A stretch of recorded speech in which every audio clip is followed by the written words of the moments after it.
again, Manny Pacquiao making his return to the ring against Mario Barrios for the title at 147, the WBC title that is. This is courtesy of CBS Sports. Let's have a look. Let's have a listen. Here we go. 46-year-old Manny Pacquiao coming out of retirement to face 29-year-old Mario Barrios for the WBC welterweight championship on July 19th in Las Vegas. That's according to an ESPN report.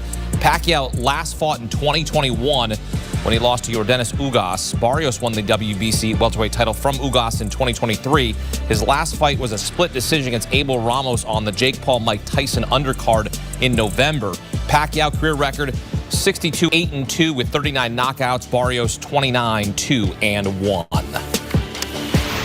And for more, welcome in CBS Sports combat analyst Brian Campbell. Manny Pacquiao, the first and only 8-division world champion. He'll be inducted into the International Boxing Hall of Fame next month. And then in July, BC, he's going to come out of retirement. Why now? By the way, between those two dates, I believe he has an election coming up for a Senate position in the Philippines. So we always know that Manny is a busy man. He gets after it. He also dares to be great. And this is wild news. Look, in the boxing underground rumor mill, this had been floating around for a couple months.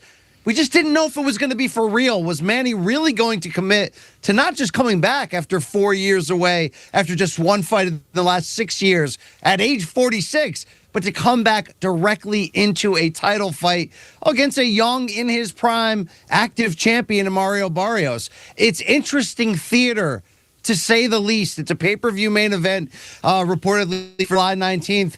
And we know Manny Pacquiao has always brought big business, but now he's going to bring it in more of the late career George Foreman type of way to etch himself into that record book even further. Can Manny do it? I mean, look, the odds are certainly against him. But there's one thing about certain legends in this game. Think Bernard Hopkins, who fought into a very late age. Some of them, as long as they can physically get themselves into that ring, sometimes they can reproduce magic for one night. So it's a romantic situation. Well, he's excited. Maybe his cat's excited. Nice cat there. I don't know really what to think about this. I mean, I shouldn't be critical and then watch the fight, because I am going to watch the fight. Maybe that's a little bit wrong to do that, to criticize something and I'm going to end up watching. But I have a number of issues with this. Number one, he didn't look good in his last time out. He didn't look good when he fought in South Korea against the kickboxer. And number two, why is it that Dimitri Bivol gets stripped for the WBC title at 175 weeks after winning it, but then Mario Barrios wins a WBC title and literally a year goes by and he gets to fight Manny Pacquiao? Make that make sense, Joe. Well, according to Dan Raphael, I guess he says because Manny Pacquiao is a legend, and when you're a legend, you have specific privileges, I guess. That's how it's being presented here. When you have legendary status, you have a emeritus status, meaning you can come back and fight for a title anytime you want. Sugar Ray Leonard did it. He fought Hagler after a 3-year left. What made him be ranked in the top 10 at middleweight? And if you remember, the other two sanctioning bodies would not sanction the fight because they did not think that Leonard was worthy of the title shot. So what kind of shot are you giving Pacquiao to beat Barrios? A better style matchup for him than Yordenis Ugas? Absolutely, but you saw what Barrios did to Ugas. Yeah. Right, so I give Pacquiao probably a 2% chance of beating Barrios at this stage. What kind of chance are you giving of this being a pay-per-view success? Well, when you define success, do you mean by buys or do you mean by Manny Pacquiao standards? Yeah. Does it do $500,000? Does it do $750,000? I give that a 0% chance. Oh God. Well, I don't know. Maybe this is part of the financing of his campaign for a Senate seat over there in the Philippines. I don't really know. I think that, like I said, I I juxtapose this with Dimitri Bivol becoming undisputed, not just winning one title, becoming undisputed against Artur Beterbiev. All right, I think he's got legendary status. He beat Canelo in Las Vegas at the T-Mobile. I was there. He gets stripped.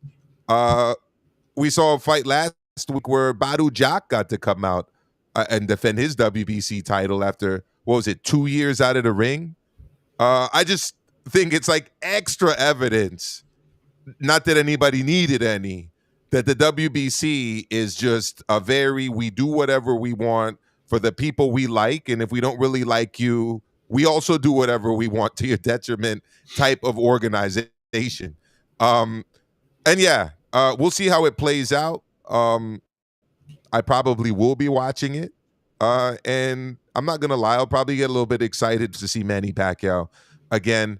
In terms of the fight that took place, the exhibition fight in South Korea, I don't know if we should put too much emphasis on that one because he probably didn't really train for it at all or take it very seriously. Came out and said he didn't train for it. So. Yeah.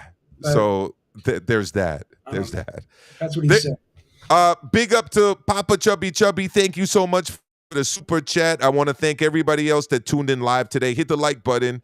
Hit the subscribe button if you're new to the channel. Make sure you hit all those notification bells or the notification bell to know every time I go live. And also, go check out the first hour of the show with Joe Habeeb. We had a great first hour. And make sure you check out Ringside Reporter Live, flagship show on his channel with the one and only Eric Lorda, 6 p.m. Eastern, 3 p.m. Pacific, 11 p.m. UK time. This was yet another edition of Sucker Punch. Thank you so much for watching, everyone. We'll see you next week, Saturday. Take care.